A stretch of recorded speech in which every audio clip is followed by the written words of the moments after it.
New into stock, we have an absolutely beautiful car. It's a Porsche Cayman 2.9 two-door. It's the 987 model. 2011 on a 61 plate, has done 71,000 miles. I'll tell you the exact mileage when we get in. I don't have too many brainstorms when it comes to cars, but when it comes to Porsches, I have kind of a soft spot, and I've had 5 myself, personal cars.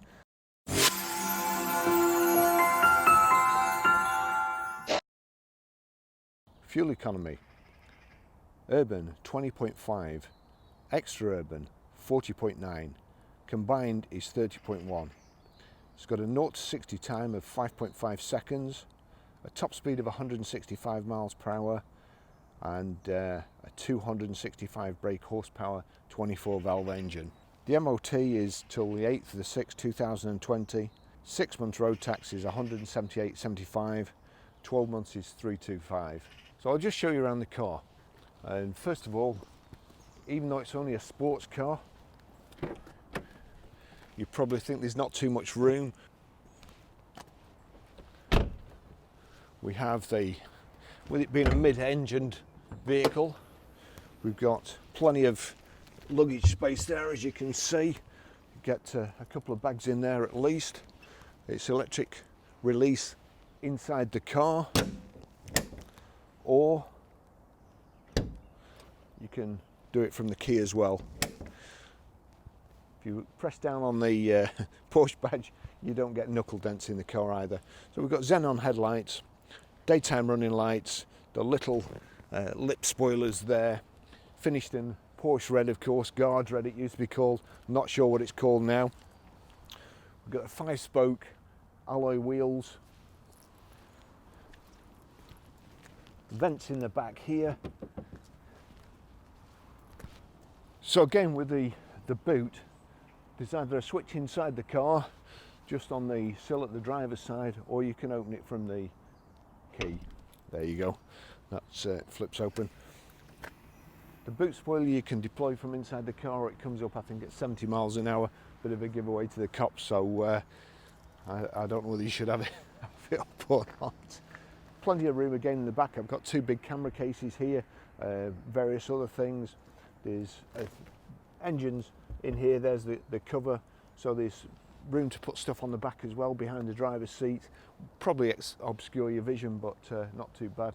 And again there you've got the little cover. I'll just take you for a ride in it.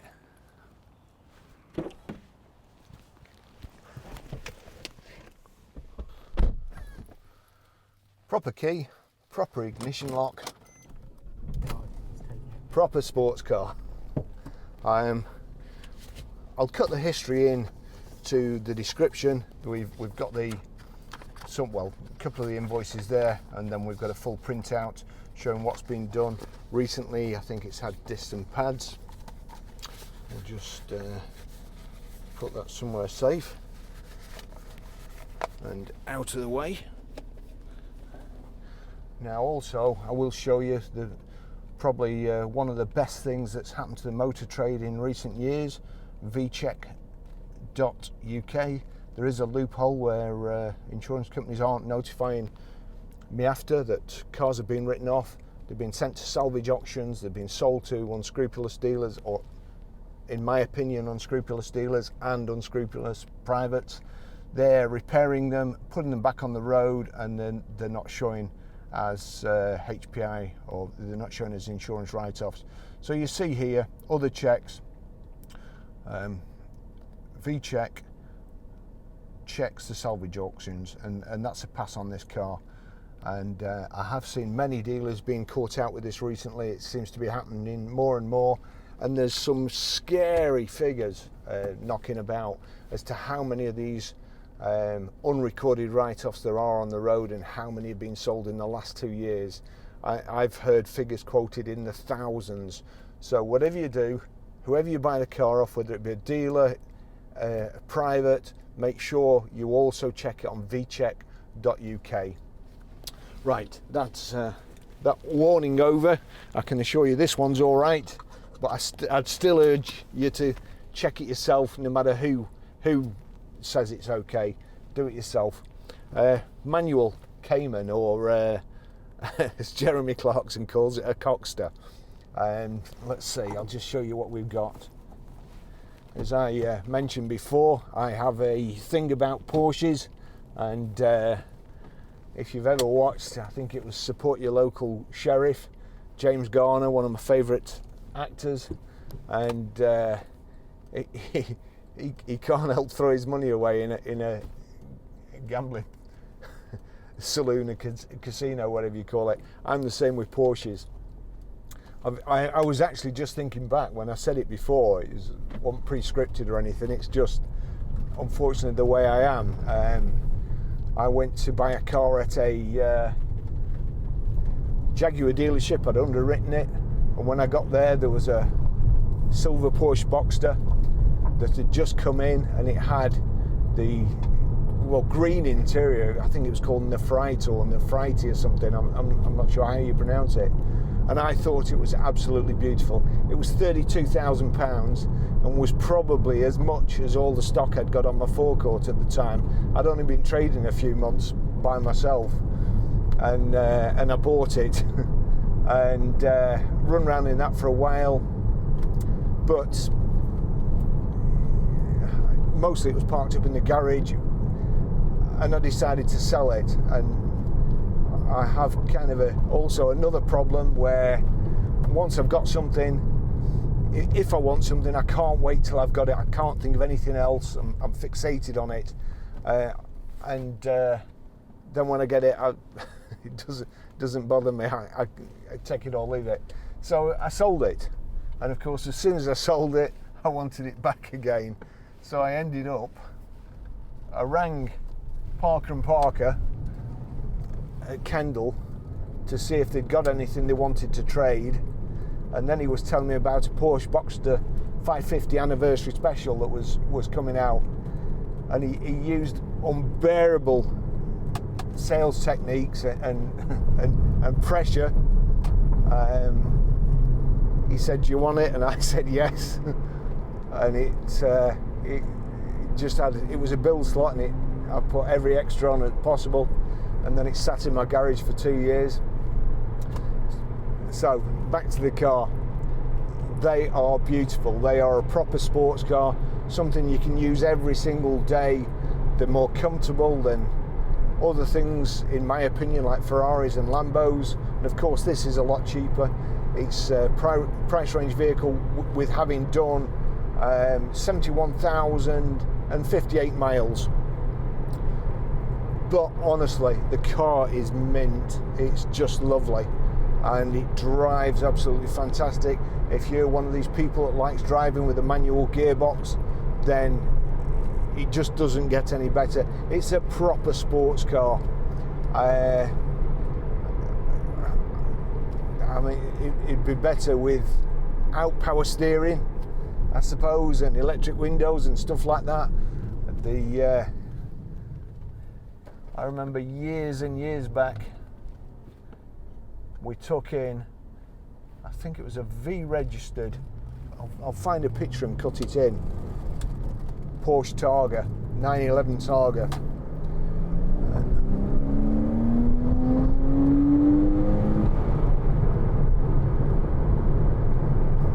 Well, if that doesn't sell the car, I don't know what will. So we took in this Porsche Targa.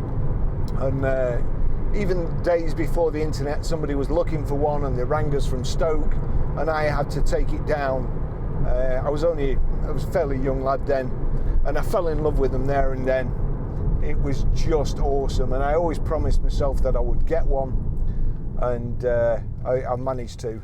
And I mean, if you've got a Repmobile, a boring car or whatever, and you wanted something, this has done them, a fair amount of miles, I suppose, but is cheap.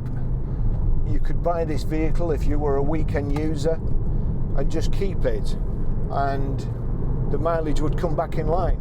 Therefore, your depreciation would be managed, and it's a vehicle that you shouldn't lose a lot of money on, but you should get a fantastic amount of pleasure. my Porsche used to stay in the garage, and I used to have Thursdays off, and me and my girlfriend used to jump in a Porsche and go up to the Lake District, have lunch, and it was just a great day. And I remember going to pick my new anniversary up at Parker & Parker's, and we got the train, went to Parker & Parker, and me being in the trade all my life, not used to being looked after by salesmen, they did the full handover thing, and then we jumped in it, drove it out the showroom, and I've driven thousands of cars, thousands of new cars, had all sorts of new demonstrators, and I was actually quite nervous coming out of the showroom. There was a record on which I shall always remember, because the CD that we put in became known as Porsche Tunes, and it was Drops of Jupiter by Train.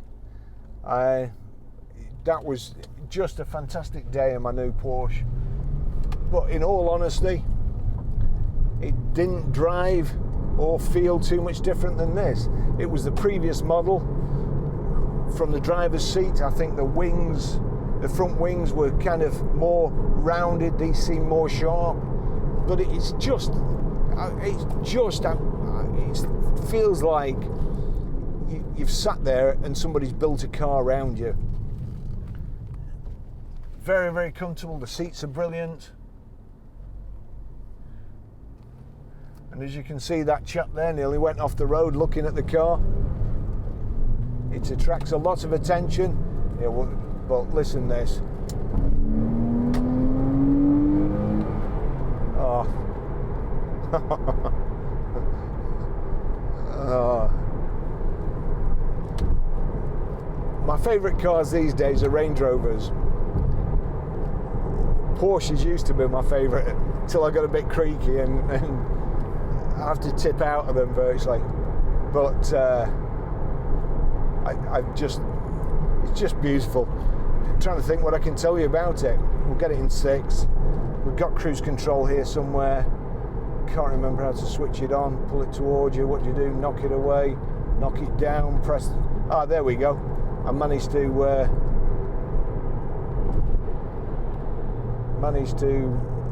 set it, I think.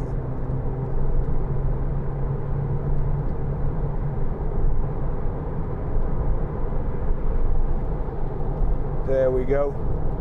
Can we up the speed?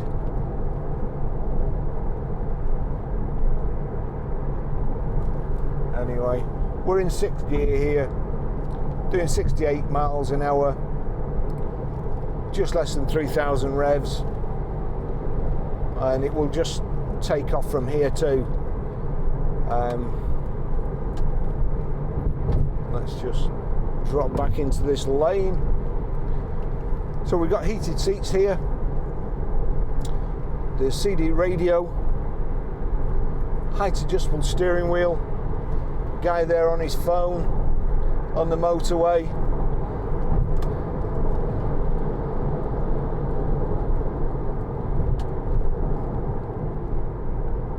Dig.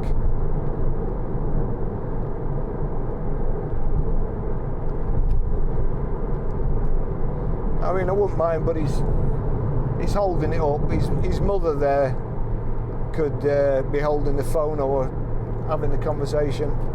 Anyway, there you go. It's got the kind of aerodynamic door mirrors. Just finished the car off. We've also got, here we go, over constructed cup holders, proper glove box. Your electric windows are here. They both work, but I have got cameras on both windows, so I won't put them down. Here we've got the electric door mirror switches. Both them work.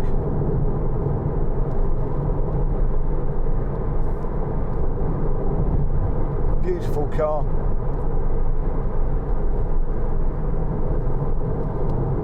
Suspension's firm, but it's not too bad. It's not too firm. So with Ferraris, you feel like you're sat on a board. These have got some give, some suspension, and the road holding is tremendous.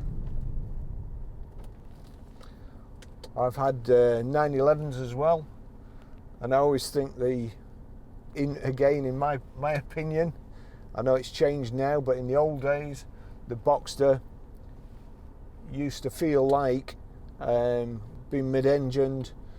It wasn't trying to kill you all the time. It wasn't trying to shift the back end out. And the Cayman's the same mid-engine.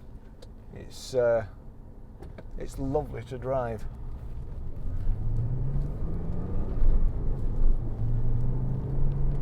Here we go. We'll just, there you go, clipping all the grids. Just follows the line you set. Gearbox is tremendous, really, really slick. I have to say, I love this car. Proper handbrake, none of your electronic crap.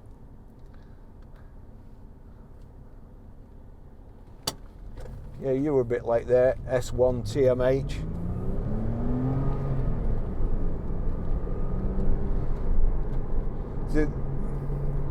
That's why I shouldn't have one of these, because I'd be holding it in gear too long all the time just to listen to that engine note.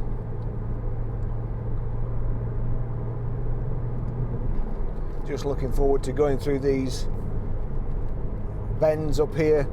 I'll probably just slow down because this car in front will hold me up. Not that I'll be speeding, but it's just so you can see. So, no, I'm not playing at all. It's purely for you lot watching. So there we go. We've got the climate control here. You've got height adjustable seat. In fact, yeah, I could really do with going down a bit. Just give that car a bit of space going up there, and then we'll go.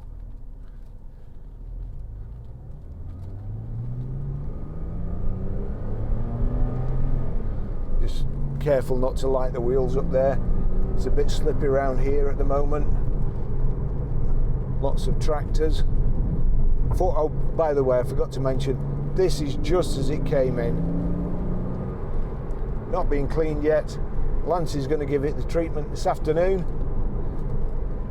So if it's possible, it will be even cleaner. Look at that. It's just...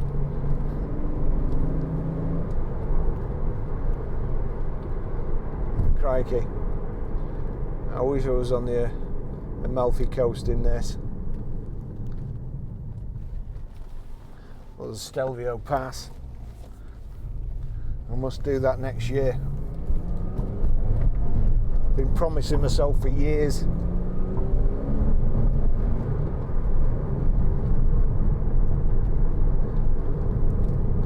There you go, just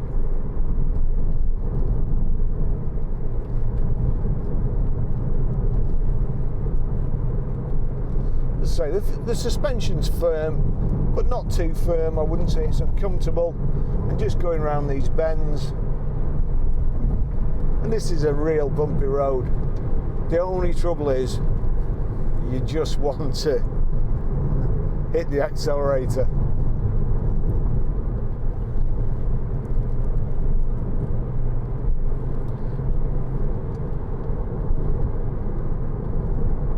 That's awesome. Ah, dear me. Right. Well, I'll finish the test drive there anyway. And if you get any benefit from our videos, please like, subscribe, and click the bell to be notified of our future videos. Hopefully we'll have some more interesting cars coming soon. We're very, very short of cars. We've been very busy, and John needs to get out and get some more. So I'll leave it there. Oh, check out our web store as well. Something for everybody, something for all you petrol heads out there. And I'll finish the test drive there. Thanks for watching.